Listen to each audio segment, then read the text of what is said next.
오늘 우리에게 주신 하나님의 말씀은 마가복음 4장 1절에서 20절입니다. 예수께서 다시 바닷가에서 가르치시니 큰 무리가 모여들거늘 예수께서 바다에 떠 있는 배에 올라 앉으시고 온 무리는 바닷가 육지에 있더라.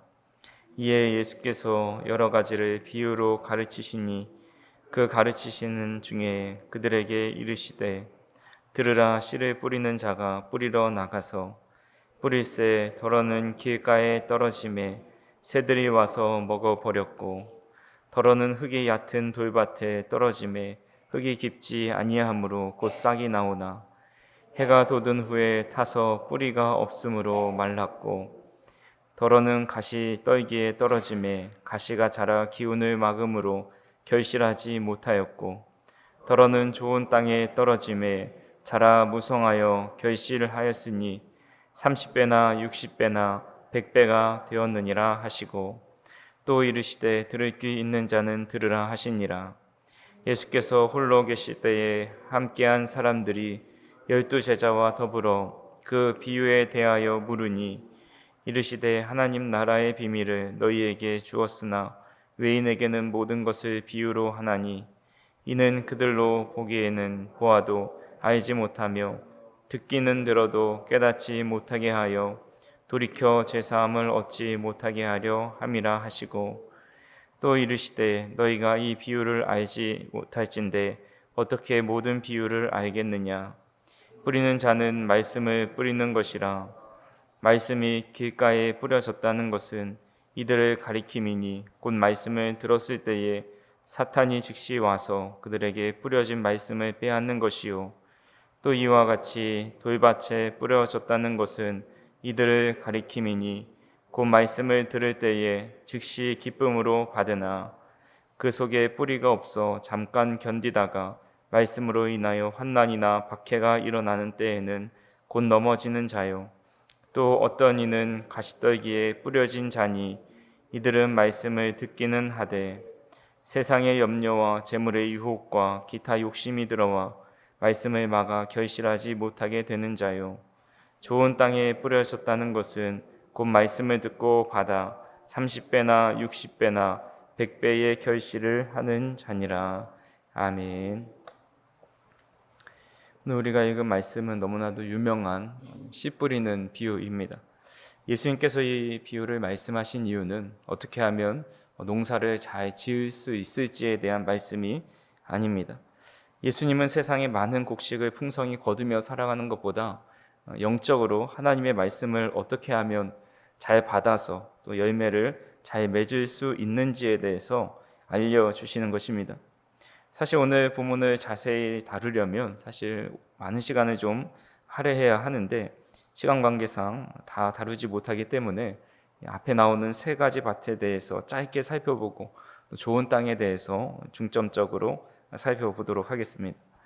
먼저 오늘 본문을 크게 두 부분으로 나눌 수가 있습니다. 1절부터 9절까지는 씨 뿌리는 농업에 대한 설명입니다. 하지만 10절부터 20절까지 이 비유가 의미하는 것이 무엇인지를 친절하게 설명해 주십니다. 아마 예수님께서 어떤 비유로 많이 말씀하시지만 그 비유에 대해서 이렇게 정확하게 주석까지 하시고 해설까지 해주시는 것은 많지가 않습니다. 농부가 씨를 뿌릴 때에 그 씨는 요즘 같은 경우에는 밭에 잘 원하는 곳에 뿌릴 수가 있지만 당시에는 씨를 던지면서 이제 뿌리기 때문에 바람에도 날리고 또 사람들의 발에 치여서 원하는 곳에 좋은 밭에만 떨어지는 것이 아니라 다른 곳에도 떨어집니다. 먼저 길가에 떨어지는 씨가 있는데 이 씨는 금세 새들이 와서 먹어버립니다. 이에 대해 주님께서는 15절에 보니까 이것을 들었을 때 하나님의 말씀을 들었을 때에 사탄이 즉시로 와서 뿌려진 말씀을 빼앗아 먹는다라고 말씀하고 있습니다. 그러니까 말씀이 들려올 때에 순간적으로 거부하고 반감하고 또 다른 생각이 막 떠오르는 겁니다. 두 번째로는 흙이 얕은 돌밭에 떨어집니다. 싹이 나지만 뿌리가 깊지 못해서 한낮에 뜨거운 태양의 열기를 견디지 못하고 다 말라버리는 겁니다. 이에 대해 16절과 17절의 말씀을 보니까 말씀을 들을 때는 기쁨으로 받지만 삶의 고난과 박해가 찾아오면 견디지 못하고 넘어지는 사람이다라고 말씀합니다. 세 번째로 보니까 가시떨기에 떨어지는데 자라기는 하지만 가시나무의 기운으로 인해서 아무런 열매도 맺지 못하는 겁니다. 이것에 대해 18절과 19절에 보니까 말씀을 듣지만 세상의 염려와 재물의 유혹과 기타 욕심이 들어와 말씀대로 살지 못하고 결실하지 못하는, 열매 맺지 못하는 사람을 의미합니다. 그러니까 위에 세 가지 밭의 공통적인 특징은 말씀은 들어도 아무런 열매를 맺지 못한다라는 겁니다. 마지막으로 좋은 땅에 씨가 떨어지죠. 그 땅은 너무 비옥해서 30배, 60배, 100배의 결실을 맺게 됩니다. 그렇다면 좋은 땅은 어떤 땅을 의미할까요? 이 땅은 어떤 땅인지 잘 알기 위해서는 우리 공간복음의 이 내용들을 좀 같이 살펴보면 좋습니다. 씨 뿌리는 비유는 마태, 마가, 누가 이 세 복음서에 잘 나타나 있습니다. 마태복음 13장 23절에 보니까 이 좋은 땅에 뿌려졌다는 것은 말씀을 듣고 깨닫는 자니 결실하여 어떤 것은 100배, 어떤 것은 60배, 어떤 것은 30배가 되느니라 라고 이제 말씀하고 있습니다. 그러니까 마태복음에서는 말씀을 듣고 깨닫는 자가 좋은 땅이다 라고 말씀한다라는 겁니다. 깨닫는다라는 것을 원어로 살펴보니까 이 두 개의 사물을 하나로 합친다라는 뜻을 가지고 있습니다.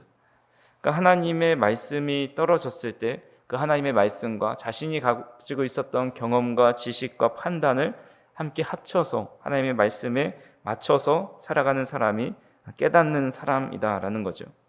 마가복음 오늘 우리가 읽었던 20절 말씀에는 조금 다르게 표현하죠. 좋은 땅에 뿌려졌다는 것은 곧 말씀을 듣고 받아 30배, 60배, 100배의 결실을 맺는다라고 말씀하고 있습니다.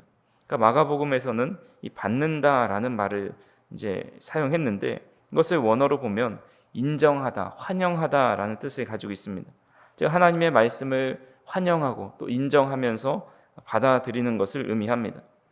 또한 누가는 이렇게 표현합니다. 누가복음 8장 15절을 보니까 좋은 땅에 있다는 것은 착하고 좋은 마음으로 말씀을 듣고 지키어 인내로 결실하는 자니다라고 말씀합니다. 그러니까 여기서 좀 더 구체적으로 말씀하기를 착하다라는 말은 착하고 좋은 마음을 가지고 지키어 인내로 결실하는 것이 좋은 땅을 가진 사람이다라고 말씀하고 있는 겁니다. 여기서 일반적으로 우리가 착하다라는 말은 선하고 어제다라는 사전적인 의미를 가지고 있습니다. 근데 헬라어를 보면 진리를 수용하는 일에 열심인 태도를 의미합니다. 그러니까 하나님의 말씀을 그냥 듣는 것이 아니라 열심으로 최선을 다해서 받아들이고 수용하는 그런 태도를 의미하는 겁니다. 또 좋은 마음이라고 했는데 이 좋다라는 말이 헬라어로 아가도스라는 말입니다. 이건 다른 본문에 보면 하나님의 선하심, 하나님의 좋으심에 대해 설명할 때 이 아가도스라는 말을 씁니다. 즉 하나님과 같은 마음으로 말씀을 받아 행하는 것을 의미합니다. 그런 말씀을 받아서 인내하면서 지키면서 살아갈 때에 결국 열매를 맺는다라는 말씀을 하고 있습니다.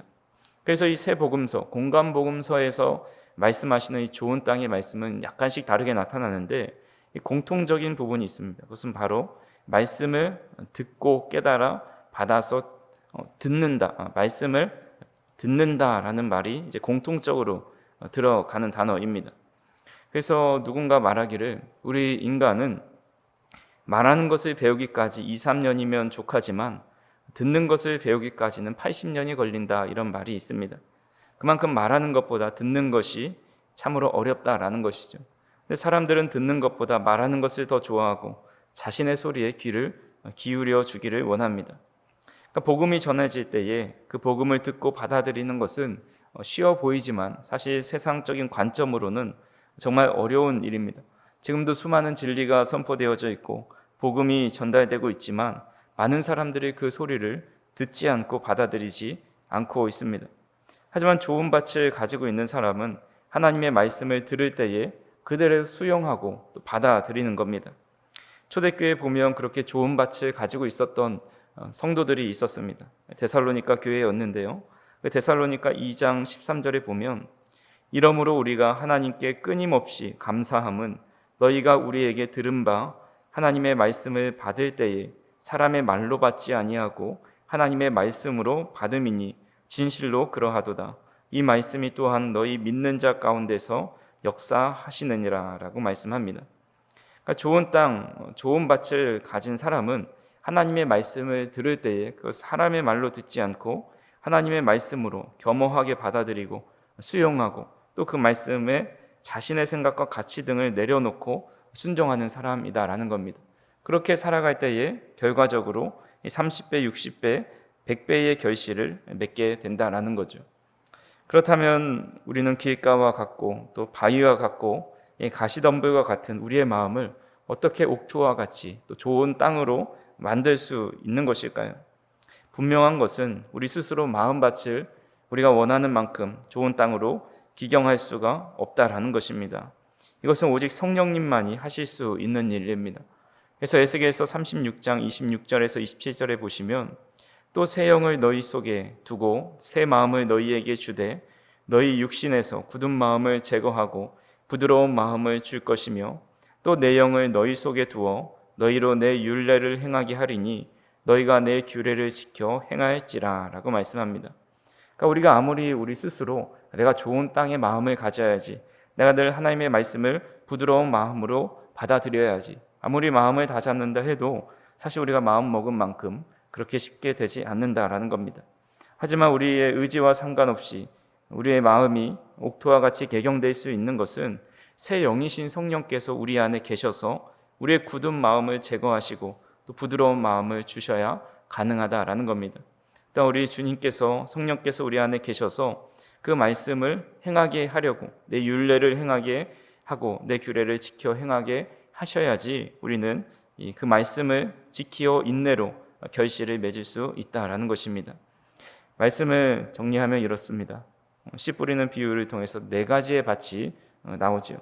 기획가와 같은 마음은 말씀을 받을 때에 사탄이 즉시로 와서 빼앗아가고, 돌 같은 마음은 환난 앞에 그 마음이 꺾이게 되고, 가시떨기 같은 마음은 세상의 염려와 욕심이 말씀을 막아버립니다.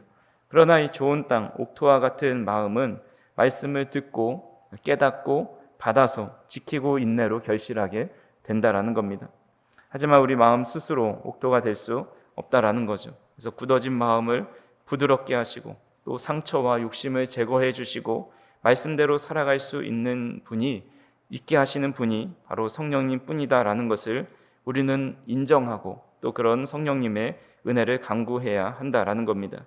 그래서 저와 우리 성도님들이 오늘 하루도 성령님께서 충만히 임재하셔서 오늘도 말씀에 마음의 문을 열고 또 순종하고 또 어떤 시련과 어려움 속에서도 인내함으로 지킴을 통해서 귀한 성령의 열매들 또 말씀의 열매들이 맺혀질 수 있는 복된 하루가 되실 수 있기를 간절히 소망합니다.